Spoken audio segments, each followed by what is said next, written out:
ঠিক আছে স্টুডেন্টস, তোমরা ভালো আছো?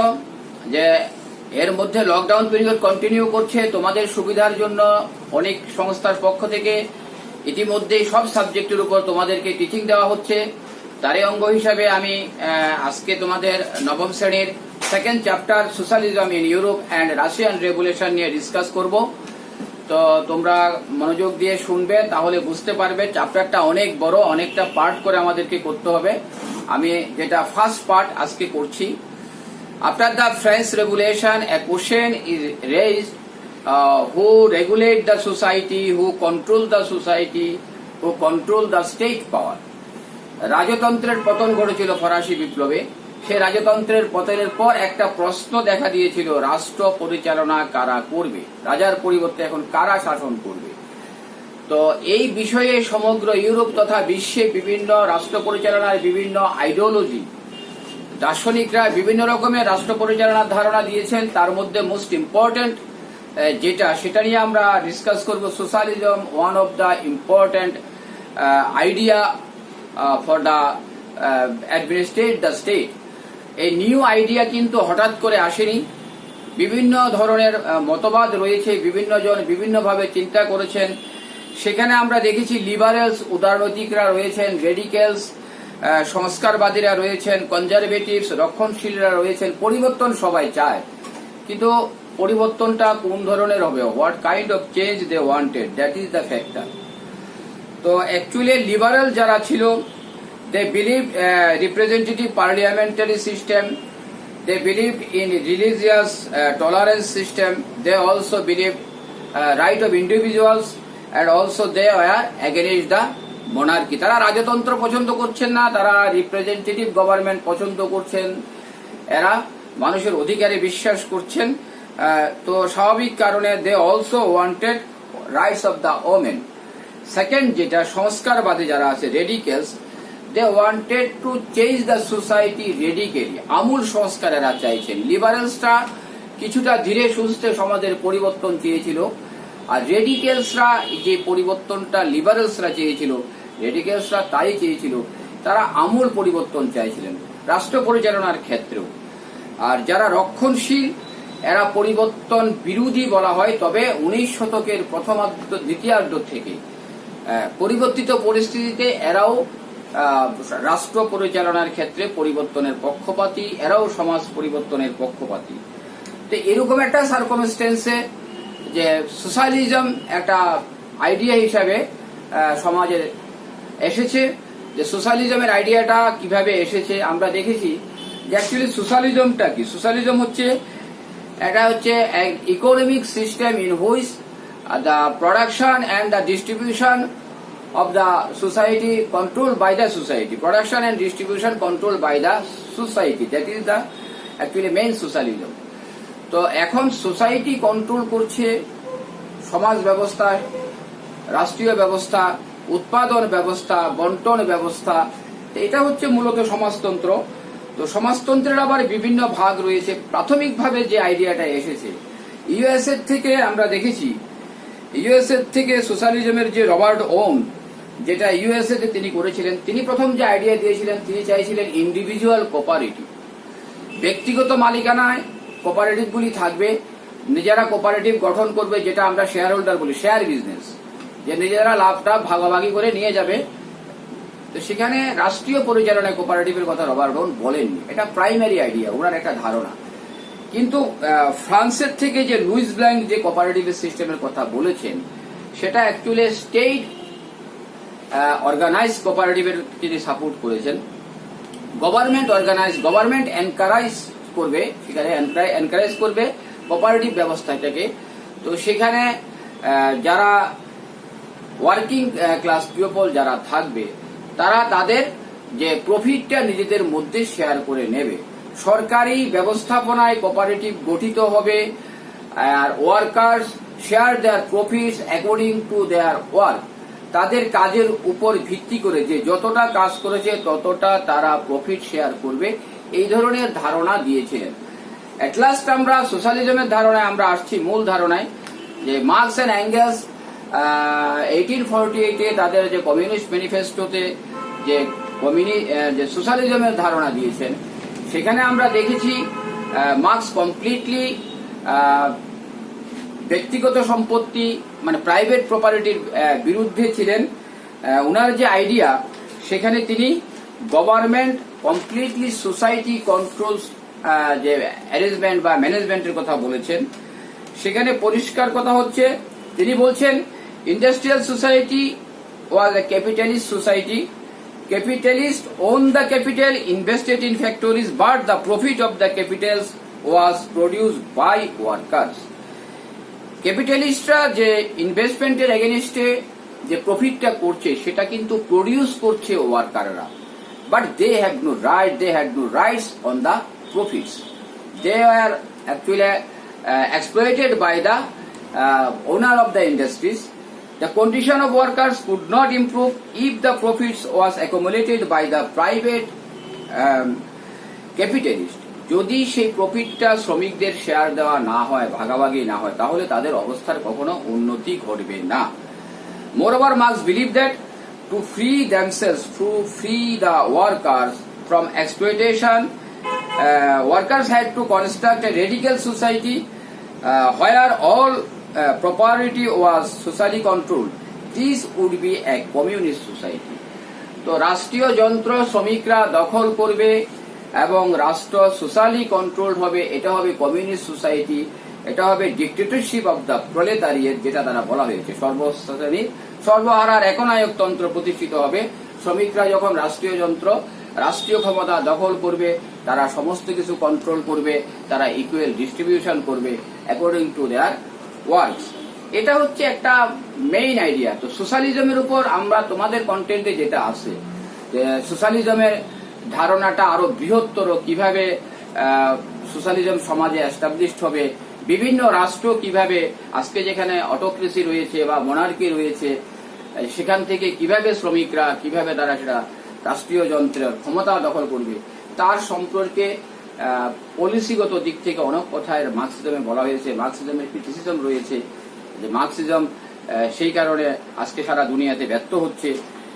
এখানে একটা জিনিস পরিষ্কার, মার্কস সাধারণ মানুষ, শ্রমিক শ্রেণী, working class people, those are exploited by the rich people and industrialist, তিনি তাদের এগেনিস্টে কথা বলেছেন, তাদের শোষণের অবসান করার কথা বলেছেন। সেটা হচ্ছে মূল কথা। কিভাবে সেই শোষণের অবসান হবে সেটা আলাদা ব্যাপার, কোন সিস্টেমে অবসান হবে সেটা আলাদা ব্যাপার, কিন্তু তাদের এই শোষণ বঞ্চনার অবসানের কথা বলেছেন। তাদেরকে যে সারাদিন খাটানো হতো ইন্ডাস্ট্রিতে, ইন্ডাস্ট্রিয়াল সোসাইটিতে 12 to 15 আওয়ার্স খাটানো হতো, এগুলির বিরুদ্ধে তিনি কথা বলেছেন। তো সেখানে সেই কারণে তিনি রাষ্ট্রীয় কাঠামো সম্পর্কে আলাদা ধারণা দিয়েছেন। স্প্রেড অফ সোশ্যালিজম, উনার যে আইডিয়াটা সে আইডিয়াটা কিন্তু 1848 সালের আইডিয়া। ফার্স্ট সোশ্যালিস্ট কান্ট্রি হিসাবে এস্টাবলিশড হয়েছিল, সোশ্যালিজম ফার্স্ট এস্টাবলিশড হয়েছিল সোভিয়েত ইউনিয়নে অক্টোবর রেভলিউশনের মাধ্যমে 1917। তাহলে আমরা দেখছি আরো 60 বছর 65 বছর পরে first socialist Marxist socialist idea established in Soviet union নয়, তখন রাশিয়া ছিল, রাশিয়াতে ইন 1917। এই 60 বছরের মধ্যে সোশ্যালিজম স্প্রেড হয়েছে Europe, Asia and others countries, অন্যান্য দেশও এটা প্রভাবিত হয়েছে। প্রথমত আমরা দেখেছি যে ট্রেড ইউনিয়নগুলি গঠিত হয়েছে, আমরা দেখেছি socialist party forum in France, আমরা দেখেছি বিফোর 1914, তারপরে labour party also forum in England before 1917, but the party failed to actually gain power of the country, failed to form any government in England or France. তো তাছাড়া রয়েছে trade ইউনিয়নগুলি রয়েছে যে ইউরোপের বিভিন্ন দেশে। তো সেখানে তাদের মেইন ডিমান্ডগুলি কি ছিল? এদের মূলত যে ডিমান্ডগুলি ছিল সেটা হচ্ছে better living and working condition, reducing of the working hours. তাদেরকে শ্রমিকদের যে অসহনীয় অবস্থার মধ্যে ইনসিকিউর পজিশনে, আনসেনিটারি কন্ডিশনে রাখা হতো, তাদেরকে এক্সপ্লয়েট করা হতো, তাদেরকে সারাদিন কাজ করতে বাধ্য করা হতো, এই ইউনিয়নগুলি সেইগুলি নিয়ে লড়াই করছিল। তখনও সমগ্র বিশ্বে এই আইডিয়াটা অ্যাট্রাকটিভ হয়েছে, দেশে দেশে শ্রমিক সংগঠন প্রতিষ্ঠিত হচ্ছে, বিভিন্ন socialist party also formed in various countries. They also contest in election but failed to for of any government in any countries of the world. তো ধীরে ধীরে এগিয়ে যাচ্ছে। আমরা দেখেছি ইন্ডিয়া, আমরা দেখেছি আফটার ইন্ডিপেন্ডেন্ট, আমাদের এখানে 1925-এ রুশ রেভলিউশনের পরে 1920-তে সোশ্যালিস্ট পার্টি ফর্ম করেছিল মানবেন্দ্রনাথ রায়। তারপরে আমরা দেখেছি 1925-এ কানপুরে ভারতের কমিউনিস্ট পার্টি এস্টাবলিশড হয়েছে, মুজাফর আহমেদরা করেছেন, সিঙ্গারাবেলু চেট্টিয়ার প্রেসিডেন্ট ছিলেন, এস.বি. ঘাটের সেক্রেটারি ছিলেন। এরপরে আমরা দেখেছি যে আমাদের 3টা স্টেটে আফটার ইন্ডিপেন্ডেন্স, কেরালা, ওয়েস্ট বেঙ্গল এবং ত্রিপুরাতে socialist led government, socialist party led government establish হয়েছিল। That is socialism spread all over the world including Europe, Asia তো রয়েছে, ইউরোপ রয়েছে, আফ্রিকা অ্যান্ড আদার্স কান্ট্রিজ। কিন্তু ক্ষমতা সর্বত্রই তারা দখল করতে পারছে না, ধীরে ধীরে তারা সম্প্রসারিত হচ্ছে। তো এটা হচ্ছে সোশ্যালিজম কিভাবে আসলো, আইডিওলজিটা কিভাবে আসলো।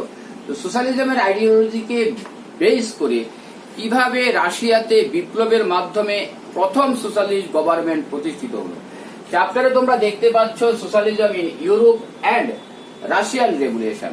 তো আমরা ইউরোপের সোশ্যালিজমের ধারণাটা কোপারেটিভ থেকে ধীরে ধীরে মার্কস এঙ্গেলসের মাধ্যমে ধারণাটা এসেছে, তারপরে সেটা ইউরোপের বিভিন্ন কান্ট্রিতে স্প্রেড হয়েছে, ট্রেড ইউনিয়ন হয়েছে, socialist party, political party form হয়েছে, বিভিন্ন জায়গাতে এরা ক্ষমতা দখলের জন্য চেষ্টা করছে। কিন্তু প্রথম যে দেশে বিপ্লবের মাধ্যমে সোশ্যালিস্ট গভর্নমেন্ট এস্টাবলিশ হয়েছিল, আমরা এখন সেটা নিয়ে আমরা ডিসকাস করব যে রাশিয়াতে।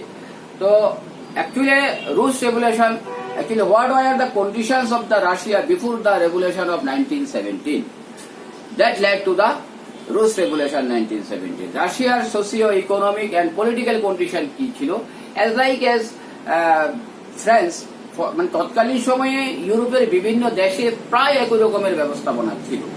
প্রথমত আমরা দেখেছি যে অটোক্রেটিক জার রুল ছিল, তাদের রাজাকে জার বা সম্রাটকে জার বলা হতো। যে অটোক্রেটিক জারিস্ট রুল ছিল, জার নিকোলাস সেকেন্ড, যার পিরিয়ডে রুশ রেভলিউশন হয়েছিল। তো এরা অটোক্রেটিক রুল ছিল। সোসাইটি কিরকম ছিল, divided into 3 classes, the clergy, nobility and working class, যেটা আমরা ফ্রান্স ফরাসি সমাজেও আমরা দেখেছি। সার্ভডম, যেটা দাসত্ব প্রথা ছিল, abolished 1861 by Tsar Alexander second, one of the great step. তো এটা ইন ডিটেলস আমরা এখানে আলোচনা, তোমাদের কন্টেন্টে নেই। সার্ভডম বা দাসত্ব প্রথার অবলুপ্তি ঘটালেও দাসরা কিন্তু টোটালি মুক্তি পায়নি, তারা আরো বিপদে পড়েছিল। তারা যাদের অধীনে দাস ছিল সেখান থেকে মুক্তি পেয়েছে, কিন্তু মুক্তির পরে তাদের থাকা খাওয়ার জন্য রাষ্ট্র কোনো ব্যবস্থা না করাতে তাদের আরো বেশি অসহনীয় অবস্থায় পড়ে গিয়েছিল। এটা আরো বড় বিপর্যয়ের মুখোমুখি হয়েছিল। তো তাদের সামনে কোনো বিকল্প রাস্তা থাকবে না, সেই কারণে তারা এই সিস্টেমটাকে পরিবর্তন করবে। That is the social condition led to the regulation.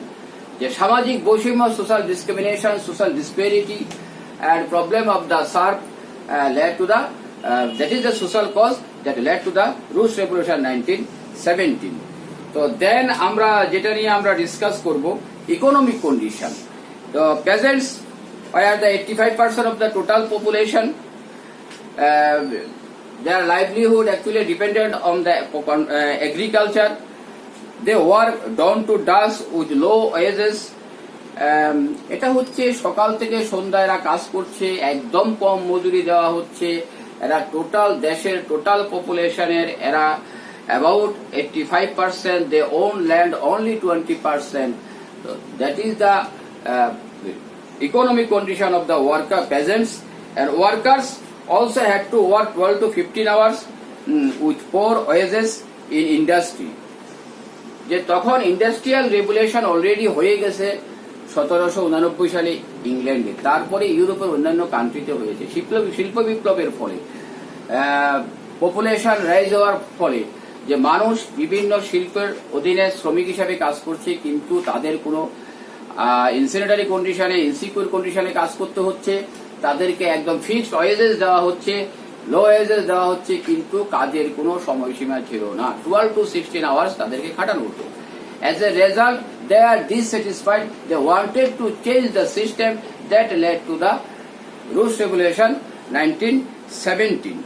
What were the conditions of the women? Total 31% of women in Rus population work in small factories with poor wages. and they work in long hours. 31% মহিলা ছোট ছোট কারখানাতে কাজ করত, তাদের কোনো কাজের সময়সীমা ছিল না, তাদেরকে খাটানো হতো এবং যে মজুরি দেওয়া হতো তাদের দ্বিতীয় কোনো they have no other alternatives. তো তাদের সামনে বিকল্প খোলা ছিল না, তাদের বাঁচার জন্য তারা সেটা করতে বাধ্য হয়েছিল। They wanted to change the system, economic system, social system. Actually that was the economic cause of the regulation. এছাড়া আর কি ছিল ইকোনমিক কজের মধ্যে? যেখানে দেশের সরকার রাজা যেখানে মানুষের খাওয়া পড়ার ব্যবস্থা করতে পারছেন না, they also involve in the war, expensive war. যে তোমরা জানো রাশিয়া প্রথম বিশ্বযুদ্ধের ইংল্যান্ড, ফ্রান্স এবং রাশিয়াকে নিয়ে ত্রিফল আতাত ফোরাম করা হয়েছিল। তো রাশিয়া যেখানে ইকোনমিক্যালি এতটা উইক, সেখানে প্রথম বিশ্বযুদ্ধে নিজেদেরকে ইনভলভ করা হয়েছে। তো যুদ্ধের জন্য যে এক্সপেন্স সেটা বিয়ার করতে গিয়ে সেই ট্যাক্স যেটা ছিল সেটা এরা কালেক্ট করবে পেজেন্টস থেকে, একদম ফরাসি দেশের মতোই, যে ম্যাক্সিমাম ট্যাক্স অ্যাকচুয়ালি বিয়ার করতে হতো পেজেন্টসদের এবং ওয়ার্কার্সদের। আর যারা নোবেল, যারা ক্লার্জি ছিল, এরা ট্যাক্স দিত না। এই যে system, social division and economic system, যে burden of the tax actually bore by the peasants and working class people. তো they wanted to change the system, যে যারা অসহায় অবস্থা তারা এই অর্থনৈতিক সিস্টেম তারা পরিবর্তন করার তারা পক্ষপাতী ছিল। তো এটা অর্থনৈতিক কারণ, রাশিয়ার বিপ্লবের সামাজিক কারণ। রাজনৈতিক কারণ তো আমি বলেছি যে এখানে যে মূলত সাধারণ মানুষের প্রশাসনে অংশগ্রহণের কোনো সুযোগ ছিল না, ডিসিশন মেকিং এ তাদের কোনো সুযোগ ছিল না, অটোক্রেটিক রুল সিস্টেম ছিল, রাজা ইনএফিশিয়েন্ট ছিলেন, তারপরে রাজলেস রুলার ছিলেন, he was influenced by his wife also influenced by saint Rasputin. Under this circumstances the Socialist Revolutionary Party, there are two wings, Menshevik and Bolshevik. Both the party organized the revolution against the Tsar Nicholas II, and that led to the February Revolution 1917. রাশিয়ার প্রথম যে February revolution হয়েছিল, the revolution led by Kerensky, Menshevik leader. এটা ছিল ফেব্রুয়ারি বিপ্লব। 1917 সালের ফেব্রুয়ারিতে রাশিয়াতে যে বিপ্লব হয়েছিল এটা হচ্ছে তার সার্কামস্টেন্সেস। এটা এই পর্যন্ত আমি তোমাদের ফার্স্ট পার্টে আমি আলোচনা করলাম। এরপরে আমরা সেকেন্ড পার্টে, রুশ বিপ্লবের সেকেন্ড পার্টে আমরা যাব। তোমাদের যে socialism in Europe and Russian revolution যে চ্যাপ্টারটা আমরা আলোচনা করছি, তো এটা অনেক বড়, এটাকে মিনিমাম 3 পার্ট করতে হবে, না হলে তোমরা টোটাল বিষয়টা বুঝতে পারবে না। Under the what circumstances the idea of socialism came into existence, এটা আমরা ডিসকাস করেছি।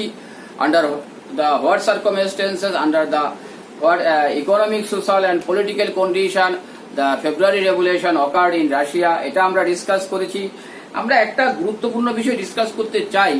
রাশিয়াতে এই আর্থসামাজিক অবস্থাতে যে বিপ্লবটা সংঘটিত হয়েছিল, অ্যাকচুয়ালি এটার জন্য রাজার যে লাইবিলিটি কতটা ছিল। অ্যাকচুয়ালি ফার্স্ট বিপ্লবটা কখন হয়েছিল, প্রথম স্টেপটা কোনটাকে বিপ্লবের প্রথম স্টেপ বলা হচ্ছে? The revolution of 1905 was the first step of রুশ রেভলিউশন। যেখানে কি করা হয়েছিল, এটা 9 জানুয়ারি 1905 এক রবিবারে এটা সংগঠিত হয়েছিল। এক clergyman Georgy Gapon, labour leader, led 6,000 workers to the Tsar's Winter Palace of Petersburg to submit a memorandum of various demands of the workers. 1905 সালের 9 জানুয়ারি যে ফাদার গ্যাফন 6,000 শ্রমিককে নিয়ে রাজার শীতকালীন প্রাসাদে গিয়েছিল তাদের কিছু দাবি দাবা পেশ করার জন্য। Cossack cavalry and state police, Cossack cavalry হচ্ছে রাজার রাজপ্রাসাদের যে রক্ষীরা ছিল, এবং রাষ্ট্রের যে পুলিশ তারা তাদের উপর গুলি চালিয়েছিল। They fired on the workers and at least 100 workers died and 300 wounded in this incident. The incident occurred in Sunday. That was why it is also known as the Bloody Sunday. That was the first revolution. That was the first incident in Russia that treated as revolution. যে এটা এই রক্তাক্ত রবিবারের ঘটনাটাকে প্রথম বিপ্লব হিসেবে চিহ্নিত করা হয়েছিল। মানুষ রাজনৈতিক, সামাজিক, অর্থনৈতিক প্রেক্ষাপটে সরকারের বিরুদ্ধে বিপ্লবী হয়েছে, সেটা একটা ব্যাপার, কিন্তু কোন কোন ঘটনাগুলি লাইবেল ছিল এই বিপ্লবের জন্য, কোন কোন ইনসিডেন্টগুলি, a bloody Sunday one of the most important incident that led to the revolution. Second, আমরা যদি ইভেন্টগুলিকে ফেব্রুয়ারি রেভুলেশনের আমরা যদি দেখি, তাহলে আমরা দেখব যে ফার্স্ট ওয়ার্ল্ড ওয়ার শুরু হয়েছে 17 সালে বিপ্লব, 14 থেকে 18 ফার্স্ট ওয়ার্ল্ড ওয়ার। তো ফার্স্ট ওয়ার্ল্ড ওয়ারে মূলত যেটা সমস্যা ছিল যে 7 লাখ রুশ soldier died in the first world war, shortage of food, তারপরে farmer were force to join the army. তো এই যে বিষয়গুলি ছিল, রাষ্ট্রের খাদ্যের সমস্যা, সামরিক বাহিনীর বেতন দিতে পারছে না, 7 লক্ষ সামরিক বাহিনী মারা গেছে, তারপরে কৃষকদের বাধ্য করা হচ্ছে সামরিক বাহিনীতে জয়েন করতে। তো এরকম পরিস্থিতি তো মানুষের সামনে এই রাজার বিরুদ্ধে বিদ্রোহ করা ছাড়া কোনো উপায় থাকবে না। That was the actually circumstances. তো ইভেন্টগুলি কি ঘটেছিল, 22 ফেব্রুয়ারি মানে 22nd February lockout took place at a factory led by women. যে খাদ্যের জন্য নারীরা প্রথমে আন্দোলন শুরু করেছিল, তারা লকআউট করে দিয়েছিল একটা ইন্ডাস্ট্রিতে। 25 ফেব্রুয়ারি গভর্নমেন্ট সাসপেন্ড, গভর্নমেন্ট মানে জার, রুশ গভর্নমেন্ট মানে রাজার নেতৃত্বে বা জারের নেতৃত্বে suspended the Duma parliament of Russia. 25 তারিখ পার্লিয়ামেন্ট, যেটা রিপ্রেজেন্টেটিভ হাউস রাজা, সেটা ব্লাডি সানডের পরে সেটা ক্রিয়েট করেছিলেন আন্ডার দ্য প্রেসার, তিনি সেটা সাসপেন্ড করে দিয়েছেন। 26 এবং 27 February general strike of workers took place, the strike supported by the army, workers, peasants, women and others that led to the actually revolution. On 2nd March 1917, Tsar Nicholas II was forced to abdicate his power and his position. That was the main incident of the February Revolution, the revolution led by the Kerensky, the leader of the Menshevik party. একটা জিনিস পরিষ্কার যে যেটা রাশিয়াতে socialism established হয়েছে, এই ফেব্রুয়ারি বিপ্লবে কিন্তু মেনশেভিক পার্টি, এটা রেভলিউশনারি সোশ্যালিস্ট পার্টির একটা পার্ট, দুইটা পার্টি এরা বিভক্ত হয়ে গিয়েছিল। হ্যাঁ, তো মেনশেভিকদের নেতৃত্বে রাজতন্ত্রের পতন হয়েছে। এর পরবর্তী সময়ে একটা সময়ে এই কেরেনস্কি গভর্নমেন্টের পিরিয়ডে Kerensky was fail to fulfil the hope and aspiration of the people. এটা একটা ডেমোক্রেটিক গভর্নমেন্ট ফর্ম হয়েছে। After the fall of monarchy, a democratic form of provisional government ruled the country by the leadership of Kerensky. Kerensky was a leader of Menshevik party, but he failed to fulfill the hope and aspiration of the people of Russia. রাশিয়ার জনগণের মধ্যে এতটা সমস্যা ছিল, খাদ্য সমস্যা, আর্থিক সমস্যা, he was failed to fulfill, he was failed to manage the problem, manage the shortage of food. That was why another revolution occurred. By this revolution, the socialist government established in Russia. এবার আমরা second ইভেন্টে আমরা যাব যে actually এই যে ফেব্রুয়ারি বিপ্লবের ফল কি হয়েছিল। Actually Menshevik leader Alexander Kerensky, যিনি এই বিপ্লবে নেতৃত্ব দিয়েছিলেন, তিনি তার সরকারের পতন হয়েছিল। তারপরে মনার্কির পতন হয়েছিল ফেব্রুয়ারি বিপ্লবের মাধ্যমে। তারপরে রেস্ট্রিকশন, মিটিং, অ্যাসোসিয়েশন এবং পলিটিক্যাল পার্টিগুলির উপর যে রেস্ট্রিকশন ছিল সেটা উঠে গেছে। এই ছিল মোটামুটি, অর্থাৎ রাজতন্ত্রের পতন হয়েছে ফেব্রুয়ারি বিপ্লবের ফলে। আসল ব্যাপার যেটা, মুখ্য উদ্দেশ্য যেটা, মানুষ যে রাজতান্ত্রিক সরকারের পতন চাইছে, নতুন ধরনের সরকার প্রতিষ্ঠা করতে চাইছে, সেই সরকার প্রতিষ্ঠিত হয়েছিল কেরেনস্কির নেতৃত্বে। এখন ইন দ্য মিন টাইম যিনি সেলফ এক্সাইলে ছিলেন বলশেভিক লিডার VI লেনিন, যেই নামটা সারা বিশ্বের আজকে আজকে আমাদের সামনে যে নামটা জীবন্ত সেটা হচ্ছে ভিআই লেনিন, যার নেতৃত্বে রাশিয়াতে বিপ্লব সংগঠিত হয়েছিল।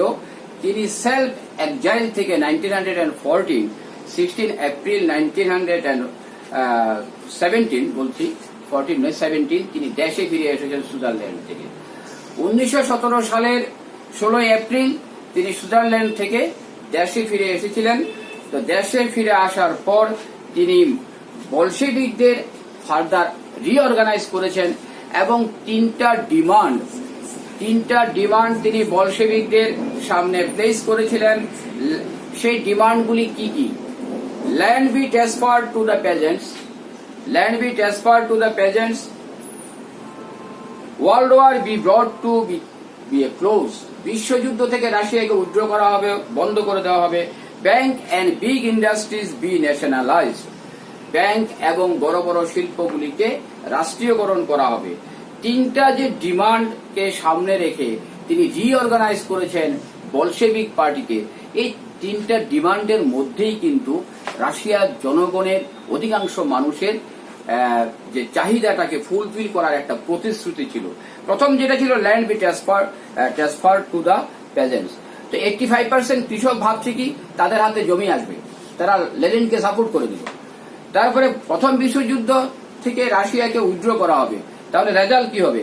তাহলে সেনাবাহিনী নির্বিচারে মারা যাচ্ছে, তারা রক্ষা পাবে, দেশে শান্তি প্রতিষ্ঠিত হবে, মানুষ যুদ্ধ অতিষ্ঠ হয়ে গেছে। Bank and big industries be nationalised, তো শিল্প কারখানাগুলিতে যেখানে শ্রমিকদের শোষণ করা হচ্ছে, কৃষকরা জমি পাবে। ইন্ডাস্ট্রি ন্যাশনালাইজ করলে শ্রমিকরা রাষ্ট্রের অধীনে চলে আসবে, তাদের সার্ভিস গ্যারান্টি আসবে, তাদের স্যালারি ইনক্রিজ হবে। শ্রমিক এবং কৃষকদের ডিমান্ড রয়ে গেছে। আর যেহেতু ফার্স্ট ওয়ার্ল্ড ওয়ার থেকে উইথড্র করা হবে, তাহলে আর্মিরাও এখানে আর যুদ্ধ করতে হবে না, তাদের বেতন দেওয়া যাচ্ছে না, তাদের খাদ্য দিতে পারছে না। তাহলে অ্যাজ এ রেজাল্ট কি হচ্ছে? Peasants, workers and army supported the Lenin, supported the Bolshevik party. তাহলে তিনি খুব সুন্দর তার যে অ্যাট্রাকটিভ ঘোষণা, যেটাকে এপ্রিল থিসিস বলা হয়েছে, 1917 সালের 16 এপ্রিল তিনি সেটা ঘোষণা দিয়েছিলেন, যেটাকে এপ্রিল থিসিস বলা হচ্ছে। এই এপ্রিল থিসিসের মধ্যে তিনি যে কমিটমেন্ট করেছিলেন তিনটা, সেই তিনটা কমিটমেন্টের মাধ্যমে তিনি রাশিয়ার 90% মানুষের সাপোর্ট তিনি পেয়েছিলেন, তার এই কমিটমেন্টের মধ্যেই ছিল। তো Lenin led the Bolshevik revolution after returning from the Switzerland. তো প্রথমত কখন থেকে শুরু হয়েছে তোমরা দেখো, জুলাই মাসে Bolshevik party organised a demonstration against the provincial government. তারপরে 16 October 1917 Lenin persuaded the Soviet and Bolsheviks decided to cash. আর ধীরে ধীরে বিভিন্ন অর্গানগুলিকে তারা সংগঠিত করে তারা সিদ্ধান্ত নিয়েছিল 16 অক্টোবর ক্ষমতা দখল করা হবে। 24 October 1917 বলশেভিকস started uprising against the provincial government and seized the power. 24 October এরা এই প্রভিন্সিয়াল গভর্নমেন্ট, যেটা ক্যারোনেস্কির নেতৃত্বে ছিল, মেনশেভিক দলের নেতৃত্বে ছিল, তাদেরকে ক্ষমতাচ্যুত করে তারা ক্ষমতা দখল করলো এবং সঙ্গে সঙ্গে রাশিয়াকে একটি সমাজতান্ত্রিক সময়ের যে ইতিহাসটা রয়েছে রাশিয়ার, সেখানে in Russia by the October Revolution that was the first socialist government in the world. তো এখানে এই যে সরকারটা প্রতিষ্ঠিত হয়েছে, এটা ফার্স্ট রাশিয়ার যে বিপ্লব, যেটা ফেব্রুয়ারি এবং অক্টোবর বিপ্লব, আমরা আজকে দুটোই আলোচনা করলাম। যে অক্টোবর বিপ্লবের মাধ্যমে লেনিনের নেতৃত্বে বলশেভিক পার্টি যে অক্টোবর বিপ্লবের মাধ্যমে রাশিয়াতে ক্ষমতা দখল করলো, তার ফলে কি হলো, প্রভিন্সিয়াল গভর্নমেন্ট, যেটা ক্যারোনেস্কির নেতৃত্বে ফেব্রুয়ারিতে রাজতন্ত্রের পতন ঘটিয়ে প্রথম বিপ্লবের পরে যে প্রভিন্সিয়াল গভর্নমেন্ট হয়েছিল তার পতন ঘটলো। Russia adopted Marxist socialism and became the first socialist country in the world. Russia মার্ক্সের আদর্শে সমাজতান্ত্রিক রাষ্ট্র হিসেবে পৃথিবীতে প্রথম আত্মপ্রকাশ করলো। আর এই বিপ্লবকে নেতৃত্ব দিয়েছিলেন ভিআই লেনিন, তাকে যারা সাপোর্ট করেছিলেন পেজেন্টস, ওয়ার্কার, শ্রমিক, কৃষক, আর্মি এবং ভেরিয়াস রেভলিউশনারি গ্রুপস। এটা ছিল বিশ্বের প্রথম সমাজতান্ত্রিক রাষ্ট্র, যেটা জনগণের মাধ্যমে, বিপ্লবের মাধ্যমে প্রতিষ্ঠিত হয়েছিল। আজকে আমরা এইটুকু ডিসকাস করলাম তোমাদের সেকেন্ড পার্টে, এই চ্যাপ্টারের। আমরা এখানে ফেব্রুয়ারি বিপ্লব, আমরা তিনটা পার্ট, আমরা 1905 সালের ব্লাডি সানডে, 1917 সালের ফেব্রুয়ারি বিপ্লবের মাধ্যমে রাজতন্ত্রের পতন এবং প্রভিন্সিয়াল গভর্নমেন্টের পতন ঘটিয়ে বিশ্বের প্রথম মার্কসিস্ট সোশ্যালিস্ট কান্ট্রি হিসেবে রাশিয়ার আত্মপ্রকাশ, এতটুকু আমরা আলোচনা করলাম। নেক্সট ক্লাসে আমরা শেষ করব। তোমরা সবাই ভালো থাকবে। এখন আমাদের রাজ্যের অবস্থা সারা দেশের সঙ্গে খারাপ, তো তোমাদের সকলকে আবারও শুভেচ্ছা রইল এবং আমি অনেকের পক্ষ থেকে এই ক্লাসের আয়োজন করেছিলি, সংস্থাকেও আমি আন্তরিক অভিনন্দন জানাচ্ছি। ধন্যবাদ।